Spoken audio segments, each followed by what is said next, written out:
सर्वे भवन्तु सुखिनः, सर्वे सन्तु निरामयाः, सर्वे भद्राणि पश्यन्तु मा कश्चित् दुःखभाग् भवेत्।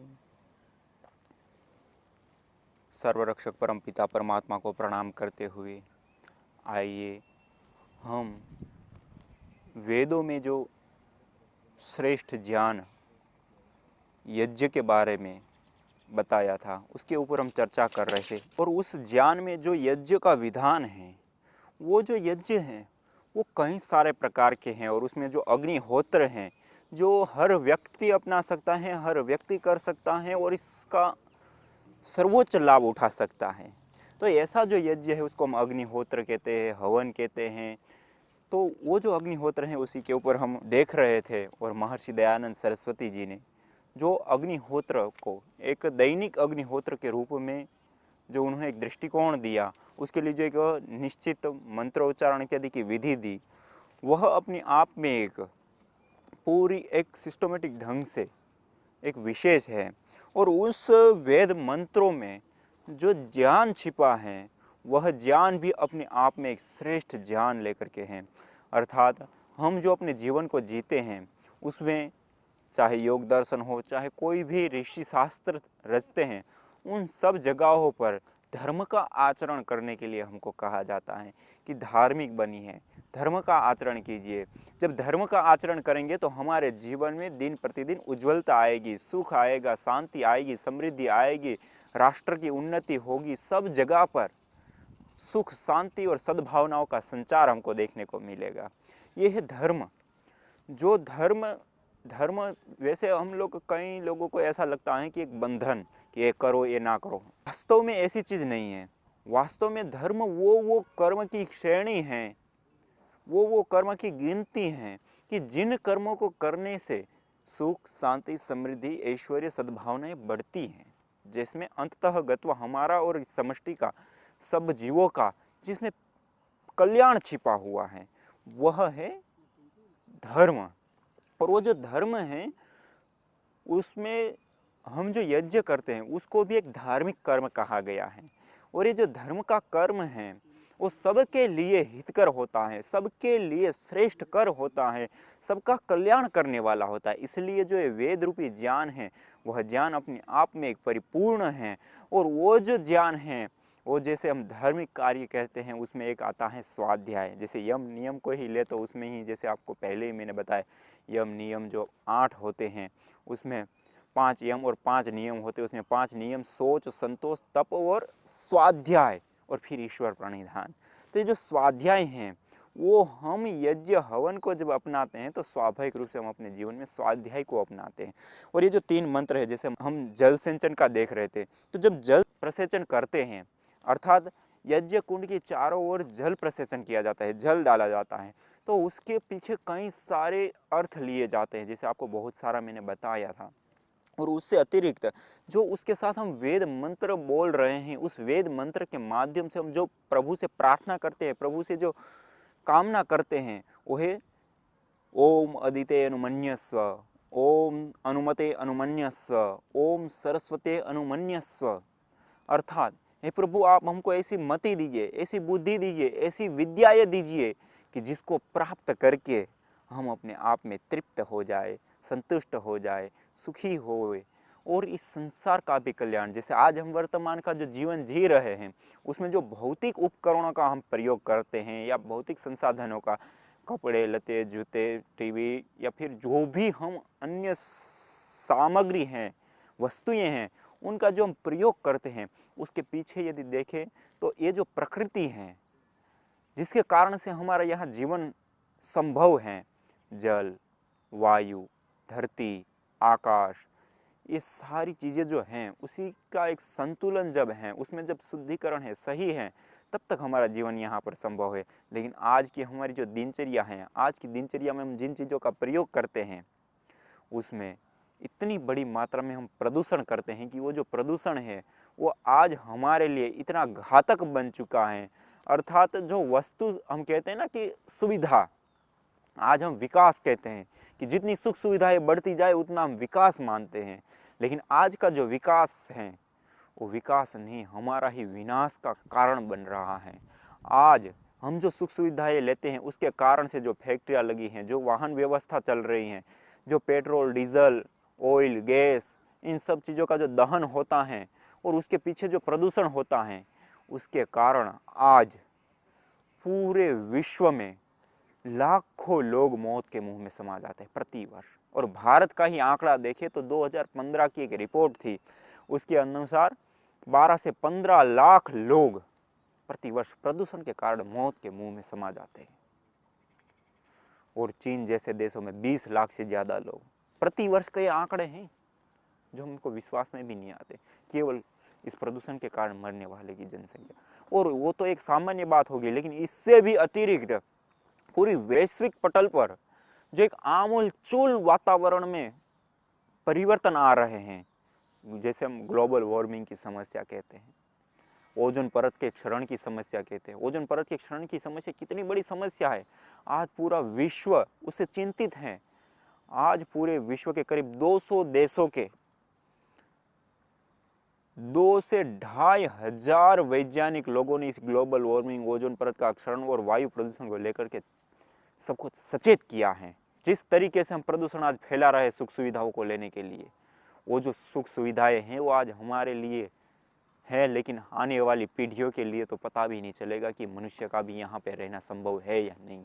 यहाँ तक कि 2030 तक में ही उन्होंने टारगेट दे दिया कि 2030 तक में ही 30 जो भी धरती पर रहने वाली जो जीव जंतु इत्यादि सारी जो जीवों की प्रजातियां हैं, कीट पतंग इत्यादि की, तो उसमें से 30% जो प्रजातियां हैं वो विलुप्त हो जाएगी 2030 तक में।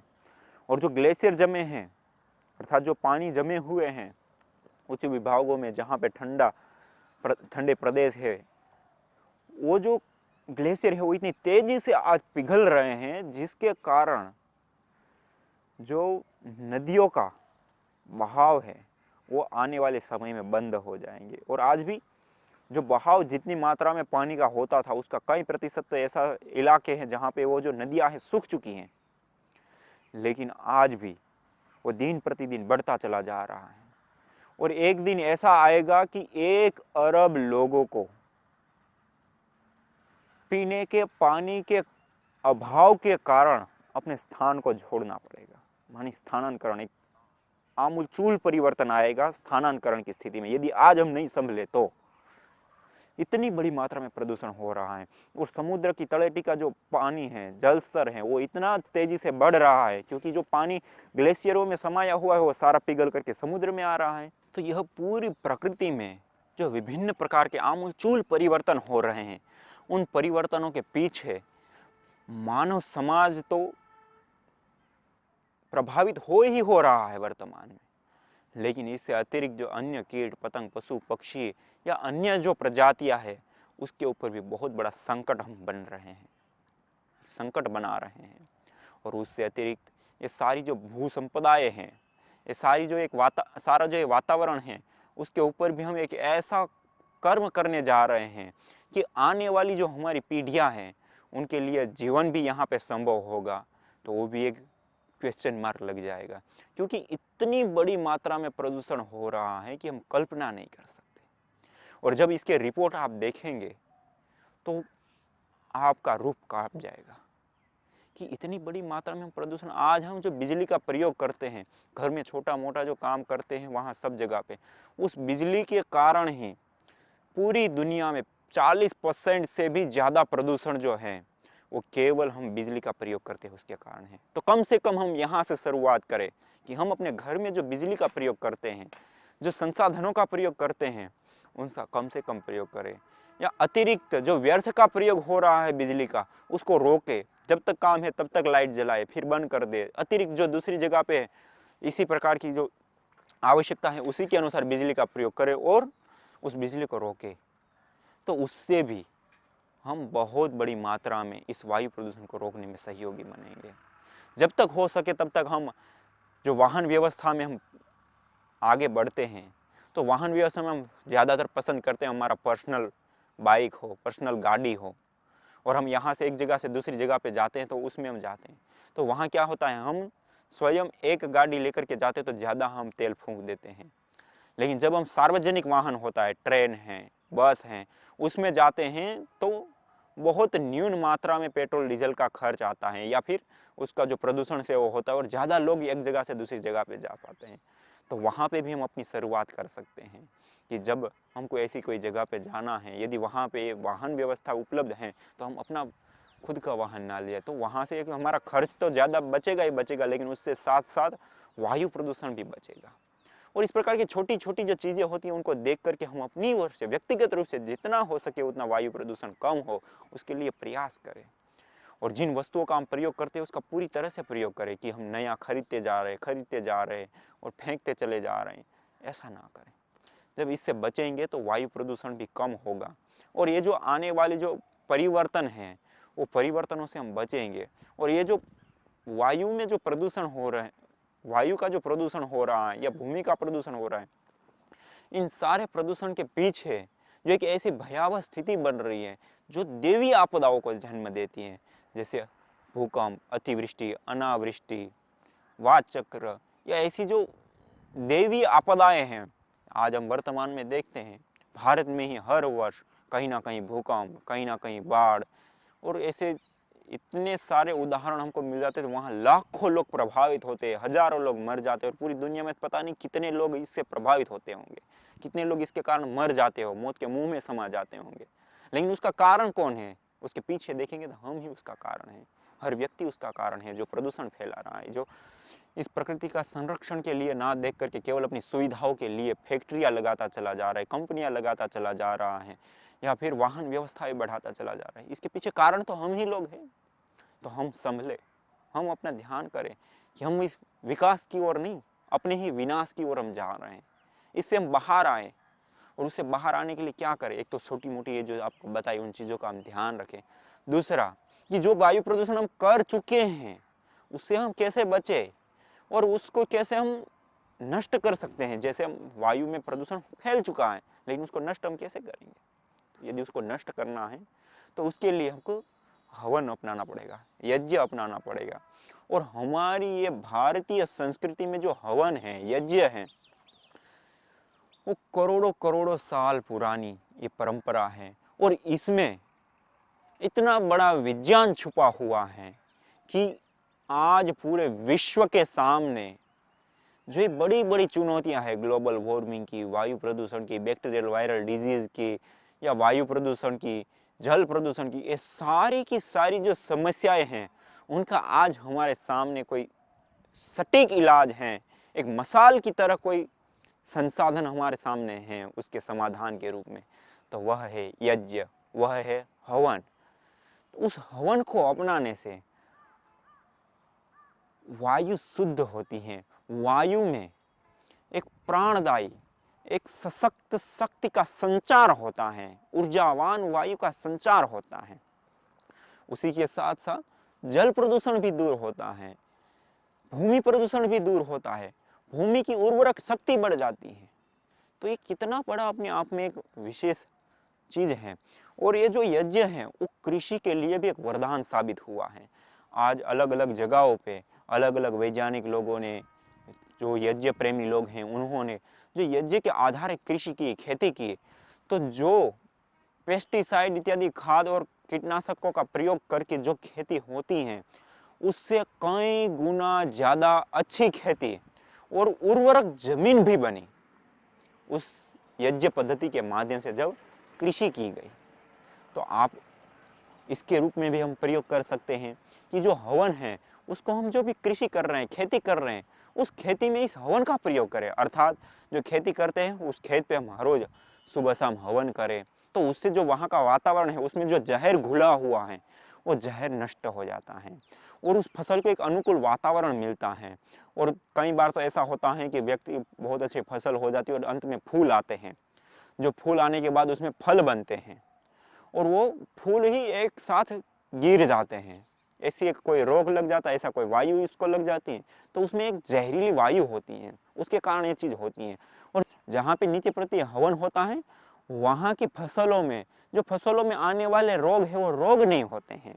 और इसके साथ साथ ये जो यज्ञ करने के बाद शेष विभूति बच जाती है, राख बच जाता है, अवशेष बच जाता है, उस राख का छिड़काव करना, या उस राख को, जैसे 10 किलो राख है उसको 200 लीटर पानी में घोल करके रख दो और 24 घंटे के बाद उस पानी को पंप में डाल करके छिड़काव कर देते हैं, तो तमाम प्रकार के कीटों का नाश हो जाता है और तमाम प्रकार की फसलों की जो बीमारियां हैं वो दूर हो जाती है, छोटे मोटे कीट पतंगों से लेकर, और फसल बहुत ही अच्छे से वृद्धि को प्राप्त होती है। और उसके साथ साथ अतिरिक्त भी और भी कई सारे इसके प्रयोग किए जाते हैं खेती में फसल के लिए, तो वो भी मैं आपको आगे सब बताऊंगा कि हम यज्ञ के माध्यम से कृषि कैसे करें और उसका जो उत्पादन है हम जितना अभी वर्तमान में ले रहे हैं उससे भी अच्छा उत्पादन कैसे ले पाए। और वो जो भूमि की उर्वरक क्षमता जो दिन प्रतिदिन कम होती चली जा रही है पेस्टिसाइड, खादों और कीटनाशकों के कारण, तो उसको भी हम कैसे और वापस रिप्लेस करें और वापस उसको अच्छी बना दे उस जमीन को, तो उसको भी मैं आपको प्रमाण के साथ बताऊंगा। वो चीज़ हो चुकी है और किस प्रकार से करना है उसको भी बताएंगे। तो हम एक कृषि के रूप में, और उस कृषि करने के बाद यज्ञ आधारित जो कृषि होती है उसके माध्यम से जो फसलें हमको मिलती हैं, जो सब्जियां हमको मिलती है, उन सब्जियों की, उन फसलों की, उन अन्न की जो क्वालिटी है वो क्वालिटी इतनी हाई होती है कि हम जो वर्तमान में जो पेस्टिसाइड, खाद इत्यादि से जो उत्पन्न करते हैं और वो जो खाते उसके अंदर तो जहर होता है एक प्रकार का, और कई सारे तो ऐसे जो हमारे शरीर के लिए आवश्यक तत्व होते हैं, जो आवश्यक तत्व होते हैं वो उसमें होते ही नहीं है, और एक प्रकार का गुस्सा हम खा रहे हैं, अन्न नहीं खा रहे हैं, और उसी के कारण से हमको बीमारियां हो रही है। आज हम कहते हैं हमारा विकास हो गया, इतने सारे हॉस्पिटल बन चुके हैं, इतने सारे पढ़ लिख करके डॉक्टर बन चुके हैं, इतनी सारी विकास जो हम देख रहे हैं, लेकिन इस विकास के पीछे आज से 30 साल पीछे जाकर के हम देखें कि 30 साल पहले लोगों की बीमार होकर के मरने की संख्या, बीमार होने की संख्या 30 साल पहले एक परिवार में कितनी थी और आज कितनी है। उस समय 30 साल पहले देखेंगे तो पूरे परिवार में से साल भर में कोई एक आध व्यक्ति को कभी कभार कहीं हॉस्पिटल या दवाखाने पे जाना पड़ता था, तो वरना वो गांव का कोई वैद्य होता है वही उन सब को ठीक कर देता था, एक ही वैद्य और सब दवाइयों, सब प्रकार की बीमारियों का इलाज कर देता था और कोई पैसा भी उतना नहीं लगता था और सब इलाज हो जाता था। आज एडवांस डॉक्टर बन चुके हैं, एक एक रोग के लिए एक एक स्पेशलिस्ट डॉक्टर बन चुके हैं, इतनी सारी लैबें बन चुकी हैं, इतने सारे बड़े बड़े हॉस्पिटल बन चुके हैं, इतनी सारी टेक्नोलॉजी आ गई है, फिर भी ये रोग दिन प्रतिदिन बढ़ते जा रहे हैं। रोग के कारण मृत्यु की दर दिन प्रतिदिन बढ़ती चली जा रही है। ये क्या हम विकास में जा रहे हैं या विनाश में? विकास होता तो आज हमारी जो बीमार होकर के मरने की जनसंख्या के आंकड़े हैं वो कम होने चाहिए थे। आज जो बीमार होने के जो आंकड़े हैं वो कम होने चाहिए थे। उस समय जैसे मान लो साल में एक व्यक्ति को जाना पड़ता था, तो आज साल में पूरे परिवार में से कोई व्यक्ति बचता नहीं है जिसको हॉस्पिटल जाए बिना चले ना। तो कौन सा हमने विकास कर लिया? हम अंधाधुंध दौड़ में जो चल रहे हैं वो इतनी हमारे विनाश के लिए लगी है कि हम स्वयं तो अपना विनाश कर ही रहे हैं, लेकिन उसके साथ साथ इस धरती पर जो फल, फूल, औषधियाँ, वनस्पति या जंगल या पूरी जो ये प्रकृति है, जो ये शुद्ध वायु है भगवान ने हमको दी हुई, जो ये आकाश है उसको भी हमने नहीं छोड़ा है, उसमें भी इतना हमने जहर घोल दिया है कि हम इसको एक ऐसी स्थिति में ले जा रहे हैं कि इस धरती पर इन सब लोगों का रहना मुश्किल हो जाए, इस धरती पर एक संकट पैदा हो जाए। ऐसा हम काम कर चुके हैं और करते चले जा रहे हैं। इससे हमको रुकना चाहिए, इससे हमको बदलना चाहिए, यहाँ हमको ठहरना चाहिए, यहाँ पे हमको सोचना चाहिए कि ये जो हम कर रहे हैं वो ना तो हमारे हित में है, ना इस प्रकृति के हित में है, इन दोनों के हित में नहीं है। उन कामों को हमको छोड़ना चाहिए और ऐसा काम अपनाना चाहिए जो हमारे हित में भी हो, मानी हमारा भी कल्याण करने वाला, अन्य पशु पक्षी कीट पतंग इत्यादि जो अन्य प्राणी हैं, अन्य जीव हैं, उनके भी हित में हो। ये सारी जो प्रकृति है, वायु, जल, अग्नि, आकाश, इन सबके भी हित में हो, अर्थात ये सारे भूमंडल के हित में हो। ऐसा कोई कर्म हो, उन कर्मों को करें और उस कर्म को करके हम अपने जीवन के साथ साथ इस सारी समष्टि में एक जीवनी शक्ति का संचार करे और एक सही विकास की ओर, एक सही दिशा की ओर हम आगे बढ़ें। और जिस इस प्रकार से आगे बढ़ेंगे, इस प्रकार से सोचेंगे, तो निश्चित ही है कि कोई ना कोई हमको साधन मिलेगा। और जैसे हमने सोचा, तो आज हमारी सृष्टि के आदि काल में जो वेद ज्ञान है, ईश्वर प्रदत्त जो ज्ञान है, उसी वेद में जो यज्ञ का विधान है, वह यज्ञ आज इन सारी समस्याओं का समाधान है। यज्ञो वै भुवनस्य नाभि, ये सारा जो भूमंडल है, सारा जो ब्रह्मांड है, उसकी नाभि है यज्ञ। और यज्ञ को जब हम करते हैं, तो इस सारे ब्रह्मांड में जो आमूलचूल परिवर्तन हुए हैं, जो प्रदूषण फैला है, उसको भी हम नष्ट कर पाएंगे। इस सारे वातावरण में एक ऐसी जीवनीय शक्ति का संचार कर पाएंगे कि आज का जीवन तो स्वस्थ होगा ही, लेकिन आने वाली पीढ़ियों पीढ़ियों तक का जीवन भी सुरक्षित और स्वस्थ रहेगा, वो भी संभव हो पाएगा। और सारी जो फल फूल औषधियाँ वनस्पतियाँ हैं, वो भी अपने आप में एक सुरक्षित अपने जीवन को संपादित करेगी और इस प्रकृति में एक अपना योगदान दे करके एक इस पूरी समष्टि में दिव्यता का आधान करेगी। तो इन सब चीज़ों को करने के लिए हमको एक कर्म अपनाना पड़ेगा, वह है यज्ञ। और इस यज्ञ को वेदों में कहा गया है, यज्ञो वै श्रेष्ठ तमम कर्म। जो यज्ञ है वो सबसे श्रेष्ठ कर्म है। तो आइए हम सब मिल करके इस यज्ञ को अपनाएं, इस हवन को अपनाएं, इस अग्निहोत्र को अपनाएं। हर रोज सुबह उठ करके हवन करें और अपने जीवन के कल्याण के साथ इस सारी प्रकृति के अंदर एक दिव्यता का संचार करें। तो आज इतना ही। इसी के साथ ओम शांति शांति शांति ओम।